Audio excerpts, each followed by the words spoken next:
Good morning, students. Class 8 Science.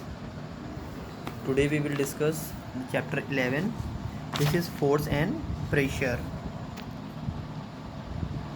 In previous class, you learned about the motion of different object.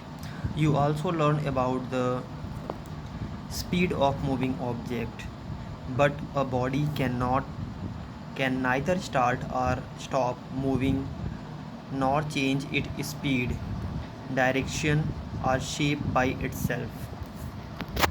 बच्चों, ये जो chapter है force और pressure दो अलग अलग चीज़ों के बारे में हम डिस्कस करेंगे जो आपस में इंटरकनेक्टेड हैं। तो पिछली क्लासेस में आपने मोशन के बारे में पढ़ा होगा कि जो अलग अलग तरह के वस्तुएं होती हैं उनमें अलग अलग तरह की गतियाँ होती हैं, और जो गति होती है गति स्टार्ट होती है और स्टॉप होती है। जैसे कोई मूविंग ऑब्जेक्ट है वो स्टार्ट होगा मूविंग करना और एक समय के बाद वो स्टॉप हो जाता है, और उसमें बहुत सारे चेंजेस भी हमें देखने को मिलते हैं। लेकिन कुछ ऐसी भी चीज़ें हैं, ठीक है, जो हमारी डेली लाइफ से जुड़ी हुई हैं, जहाँ पे हम डेली फोर्स का प्रयोग करते हैं, बल का प्रयोग करते हैं वस्तुओं को करने में, ठीक है। When we drag a bucket of water from well, जब हम कुएं से पानी निकालते हैं, वी पुल द रोप, हम तब क्या करते हैं, रस्सी को खींचते हैं। When the squeeze a bottle, जब हम किसी भी पानी की बोतल को दबाते हैं, स्क्वीज़ करते हैं, इट्स शेप गेट चेंज, उसका आकार बदल जाता है। Also to move a stationary object to stop the moving object we have to either push or pull it, हमें किसी भी चीज़ के आकार को बदलने के लिए या तो उसको Force is defined as a push or pull which can start or stop the motion of body. Force बल क्या होता है? बल को ऐसे परिभाषित किया जा सकता है कि पुश और पुल, जब किसी चीज़ को हम धक्का देते हैं या उसे खींचते हैं, जब कोई चीज़ स्टार्ट होती है मूव करना या रुकती है, ठीक है। Stop the motion of body, changes the direction और speed of the moving body, can change the shape of the body. जब किसी भी चीज़ पे हम बल लगाते हैं तो बल लगाने से क्या होता है, उसका मूवमेंट होता है, वो एक स्थान से दूसरे स्थान तक खिसक जाता है या उसके आकार में परिवर्तन हो जाता है, उसी को हम बल कहते हैं। We use force in daily life in many ways, हम अपने डेली लाइफ में अलग अलग तरीक़ों से फोर्स का प्रयोग करते हैं। वेन एवर वी बेंट, जब भी हम किसी को मोड़ते हैं, स्ट्रेच खींचते हैं, वॉक जब हम चलते हैं, लिफ्ट समथिंग जब किसी भी सामान को उठाते हैं, किक फुटबॉल को जब किक मारते हैं, ठीक है। ओपन और क्लोज़, किसी भी दरवाजे को ओपन और क्लोज़ करने में अ फोर्स इज़ इन्वॉल्व, इन सारी एक्टिविटीज़ में हमें बल का प्रयोग करना पड़ता है, हमें बल लगाना पड़ता है। फोर्स कुड बी लार्ज और स्मॉल, जो बल है वो छोटा या बड़ा हो सकता है according to the activity. The direction in which an object is pushed और pulled is called the direction of the force. जिस भी दिशा में यह बल लग रहा है उसे बल की दिशा कहते हैं। Force is usually denoted by the letter capital F. Force को हम कैसे डिनोट करते हैं? कैपिटल एफ से। अगर कैपिटल एफ लिखा जा रहा है दैट मीन्स कि वो फोर्स को डिनोट कर रहा है, उसका मतलब फुल फॉर्म होगा force. The SI unit of the force is Newton. SI क्या होता है? एसआई होता है इंटरनेशनल सिस्टम, ठीक है। इंटरनेशनल सिस्टम में जो फोर्स की यूनिट है, फोर्स को मापने का तरीका है, वो हम न्यूटन में मापते हैं, कितने न्यूटन का बल लगा, ठीक है। जैसे हम दुकान पे जाते हैं और हमें चीनी चाहिए होती है या कोई सामान चाहिए होता है तो हम क्या बोलते हैं, हमें 1 किलो चीनी दे दो। तो वो जो 1 kg है, kg क्या है? यूनिट ऑफ मेज़रमेंट है। वैसे ही फोर्स को हम किस में मेज़र करेंगे? न्यूटन में मेज़र करेंगे। न्यूटन फोर्स को मेज़र करने का यूनिट है। डिनोट बाई एन, फोर्स को हम कैपिटल एफ से मेंशन कर रहे हैं और न्यूटन को, उसके यूनिट को हम कैपिटल एन से। This unit is named after sir Isaac Newton, और ये जो नाम है वो किसके आधार पे रखा गया है? सर आइजैक न्यूटन के नाम पे, न्यूटन सर के नाम पे ये नाम पड़ा हुआ है, ठीक है। न्यूटन जो फोर्स का यूनिट है वो रखा गया है, ठीक है। Force are due to interaction. An interaction between the two objects result in a force between them. जब कोई दो चीज़ें रगड़ती हैं या दो चीज़ें आपस में आती हैं तो वो फोर्स पैदा करती हैं. Let's consider some example. If you will just stand near a close door, will it open itself? क्या अगर तुम किसी दरवाजे के पास खड़े हो जाते हो, क्या वो अपने आप खुल जाएगा? No. You will have to either push or pull it. अगर आप दरवाजे के सामने खड़े होते हो तो दरवाज़ा अपने आप कभी नहीं खुलेगा. आपको या तो दरवाजे को धक्का देना होगा या अपनी तरफ खींचना होगा.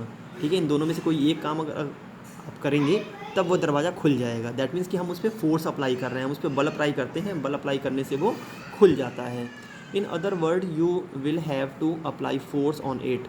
दूसरी भाषा में कहें तो हमें दरवाजे के ऊपर बल लगाना पड़ता है जिससे हम दरवाजे को खोल पाते हैं. Thus the interaction between your hand and the door handle makes the door open. अब देखिए दरवाजे के ऊपर बल कैसे लगा? जब हमने अपने हाथों से पकड़ के डोर हैंडल को पुश किया या पुल किया. तो इंटरेक्शन किसके किसके बीच हुआ? हैंड और डोर के बीच में. ठीक है, हमने क्या किया? डोर को पकड़ा, डोर हैंडल को पकड़ा और उसे पुश किया और पुल किया. तो हमारे हैंड और डोर हैंडल के बीच में इंटरेक्शन हुआ. ये दोनों चीज़ें आपस में पास आईं और फोर्स अप्लाई हुआ. Similarly, you have to push the pedal in order to move the bicycle. इसी तरह से क्या होता है जब हम साइकिल चलाते हैं, ठीक है, तो साइकिल चलाते समय क्या होता है कि हमारे पैरों के द्वारा पैडल के ऊपर फोर्स अप्लाई किया जाता है. हम पैरों से बल लगाते हैं जिस बल के परिणाम स्वरूप जो साइकिल है वो आगे मूव करती है. तो इंटरेक्शन किसके किसके बीच हो रहा है? पैरों और पैडल के बीच में. ये दो चीज़ें ही फोर्स को अप्लाई कर रही हैं. मतलब इनके फोर्स एक जगह से दूसरी जगह कैसे ट्रांसफ़र हो रहा है? इन दोनों के इंटरेक्शन से, क्योंकि हमारे पैरों के द्वारा फोर्स लगाया जा रहा है और पैडल से मूवमेंट हो रही है. Hence we can say that the interaction between the two objects is essential for the force to come is effect. इस तरह से इन दोनों एग्जाम्पल को देखते हुए हमें पहला एग्जाम्पल हमने देखा किस तरह से हम डोर को ओपन कर रहे हैं. तो हाथों के द्वारा दरवाजे पे बल लगाना या पैरों के द्वारा साइकिल के पैडल पे बल लगाना, इन दोनों जगहों पे क्या हो रहा है कि जब दो ऑब्जेक्ट पास आ रहे हैं तब जाके फोर्स जो है वो एग्जिस्टेंस में आ रहा है. तब जो चीज़ें हैं, दरवाज़ा अगर हम हाथ आगे ना बढ़ाएं तो दरवाज़ा नहीं खुलेगा, या पैडल पे हम पैर ही ना रखें तो पैडल नहीं चलेगी. तो इसका मतलब ये है कि दो इंटरेक्शन जो हो रहा है वो रिजल्टेंट दे रहा है हमें फोर्स के फॉर्म में. Now suppose you have to move a heavy box. अब सपोज़ करिए कि आप एक बड़ा सा बॉक्स आपके सामने रख दिया गया है, अब उसको मूव करना है. Try to push it yourself. उस बड़े से बक्से को, बड़े से बॉक्स को आप धक्का दीजिए. ठीक है, if you can not move it alone, suppose ये इतना ज़्यादा भारी है कि आप उसको अकेले नहीं हिला सकते. You can not move it. ठीक है, आप उसको एक जगह से दूसरी जगह नहीं पहुंचा सकते. Ask one of your friend to help you. तब आप क्या करोगे? अपने किसी दोस्त को बुलाओगे, अपने किसी रिलेटिव को या घर वालों को बुलाओगे. You will be able to move it when both of you push it together in one direction. अब आप क्या करते हैं? आप दोनों लोग मिलके उस बड़े से बॉक्स के ऊपर बल लगाते हैं जिससे वो मूव होना शुरू हो जाता है.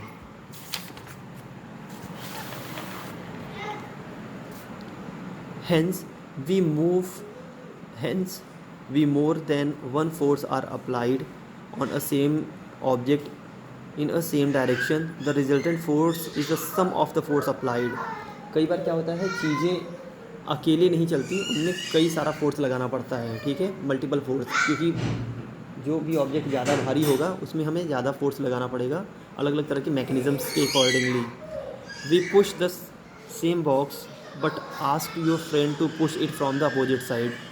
अभी क्या करना है? दूसरी एक्टिविटी में हमें क्या करना है? हम एक तरफ से धक्का दे रहे हैं और दूसरी तरफ से अपने दोस्त को बोलेंगे कि तुम भी दूसरी तरफ से जाके धक्का दो.